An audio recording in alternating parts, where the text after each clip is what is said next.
مجوسی یا زرتشی، مسلمانوں، یہودیوں، صابیوں، عیسائیوں، مجوسیوں اور مشرکین کے بارے میں اللہ تعالیٰ قیامت کے دن قطعی فیصلہ فرمائے گا۔ بلا شبہ اللہ تعالیٰ ہر چیز پر گواہ ہے۔ چھٹی صدی قبل مسیح میں زرتش نے مجوسی عقائد کی بنیاد رکھی اور اس کی پیدائش رے شہر میں ہوئی۔ اصلاً وہ آذربائیجان سے تعلق رکھتا تھا۔ بعض اہل علم نے اسے نبی بھی کہا ہے۔ اس نے ایک کتاب بھی لکھی جس کا نام جند اوستا تھا، اور اس کتاب میں نبی صلی اللہ علیہ وآلہ وسلم کے ظہور کے پیشن گوئیاں بھی بتائی ہیں۔ ظہوری اسلام کے وقت مجوسیت وہ ایران کا مشہور مذہب تھا۔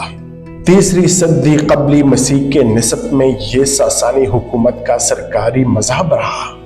اس کا بنیادی عقیدہ خیر اور نور کے معبود اہور مزدا اور شر اور اندھیرے کے معبود ہرمن میں مسلسل کشمکش ہے۔ اس میں اس آگ کو مقدس خیال کیا جاتا ہے جو اہور مزدا کی تعظیم کی نیت سے جلائی جاتی ہے۔ آج تک بعض آتش کدے قائم ہیں۔ آذربائیجان کے دارالحکومت باکو اور اصفہان میں ایک ٹیلے پر آتش کدہ بہت زیادہ مشہور ہے۔ پارسیوں نے یمن میں بھی آتش کدہ چھوڑا ہے جس کی عمارت آج تک قائم ہے۔ زردشوں کے کچھ باقی ماندہ نسل بھارت کے شہر ممبئی میں بھی باقی رہا اور وسطی ایران کے شہروں یزد اور کرمان میں بھی پائی جاتے ہیں۔ مجوس دراصل یہ ایک ایرانی تلفظ ہے اور فارسی قدیم کے مگش اور پارسی جدید کے ماغ کو ظاہر کرتا ہے، اور یہ سریانی زبان کے ذریعے عربی میں رائج ہوا۔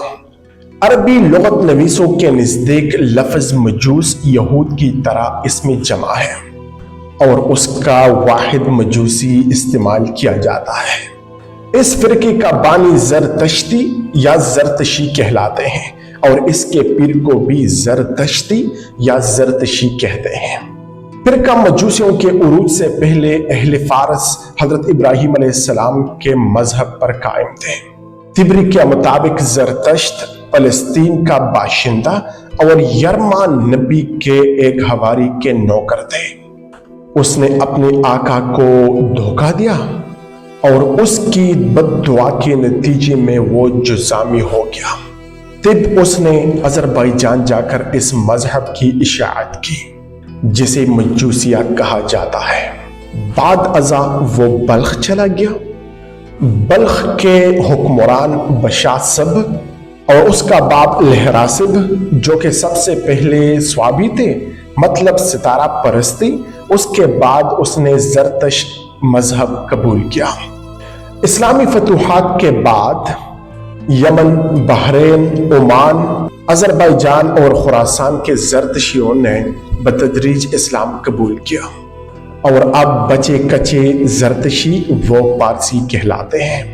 امام رازی رحمہ اللہ نے کہا ہے کہ مجوسی کسی حقیقی نبی کے پیرو نہیں ہیں، صرف ایک متنبع کے پیرو ہیں۔